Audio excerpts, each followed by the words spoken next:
جب حضرت یوسف علیہ السلام وزیر خزانہ بنے تو خوشحالی کے 7 سالوں میں بہترین تدابیر اختیار کر کے اناج کو محفوظ کر لیا۔ پھر جب 7 سال قحط سالی پڑی تو آپ علیہ السلام نے متاثرین میں غلہ بانٹنا شروع کیا۔ آپ علیہ السلام ہر شخص کو رقم لے کر سال بھر کے غلہ دیتے تھے۔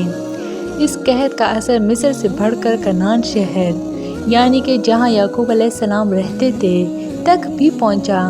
لہٰذا آپ علیہ السلام کے سوتیلے بھائی اپنے والد محترم سے اجازت اور رقم لے کر غلہ لینے کے لیے مصر آئے۔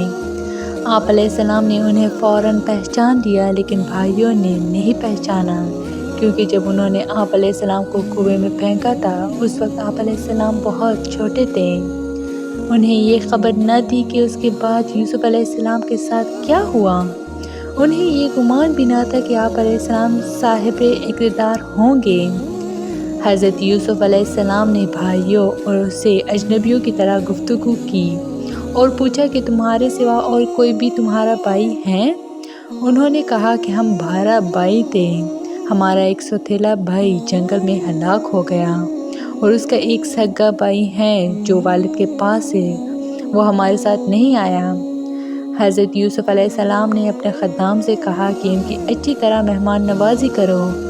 چنانچہ ان کی خوب مہمان نوازی کی گئی اور اس کے بعد آپ علیہ السلام نے انہیں خوب غلہ دیا اور ان کی رقم بھی غلے میں واپس رکھوا دی، اور ساتھ ساتھ یہ بھی کہا کہ آئندہ جب میرے پاس آؤ تو اپنے چھوٹے بھائی بنیامین کو بھی ساتھ لانا، اگر تم اسے ساتھ نہ لائے تو تمہیں غلہ نہیں ملے گا۔ فرمان الہی ہے ترجمہ۔ اور جب یوسف علیہ السلام کے بھائی غلہ لینے مصر آئے اور وہ ان یوسف علیہ السلام کے پاس گئے تو انہوں نے انہیں پہچان لیا مگر وہ بھائی انہیں نہ پہچان سکے، اور جب انہوں نے ان کے لیے ان کا سامان تیار کرا دیا تو چلتے وقت ان سے کہا کہ آئندہ تم میرے پاس اپنے سوتیلے بھائی کو بھی لانا۔ کیا تم نے دیکھا نہیں کہ میں غلہ پورا ناپ کر دیتا ہوں اور میں بہترین مہمان نوازی بھی کرتا ہوں؟ بس اگر تم اسے سوتیلے بھائی کو میرے پاس نہ لائے تو پھر میرے پاس تمہارے لیے کوئی غلہ نہیں اور نہ ہی میرے پاس آنا۔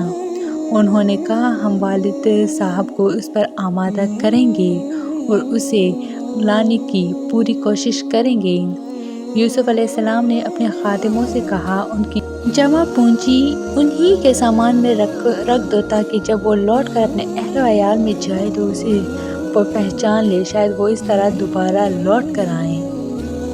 حضرت یوسف علیہ السلام سے غلہ حاصل کرنے کے بعد آپ علیہ السلام کے سوتیلے بھائی اپنے گھر پہنچے تو دیکھا کہ غلے کے اندر ان کی وہ رقم بھی موجود تھی جس کے عوض انہوں نے غلہ لیا تھا، اور وہ اپنی رقم دے کر بہت زیادہ متاثر ہوئے، اور جب دوبارہ غلہ لینے کے لیے جانے لگے تو حسب وعدہ اپنے سوتیلے بھائی بنیامین کو ساتھ لے جانے کے لیے اپنے والد محترم حضرت یعقوب علیہ السلام کی خدمت میں حاضر ہوئے اور عرض کیا، اے ابو جان، دیکھیے مصر کا بادشاہ کتنا رحم دل ہے، اس نے ہمیں غلہ بھی دیا اور ساتھ میں ہماری رقم بھی واپس کر دی۔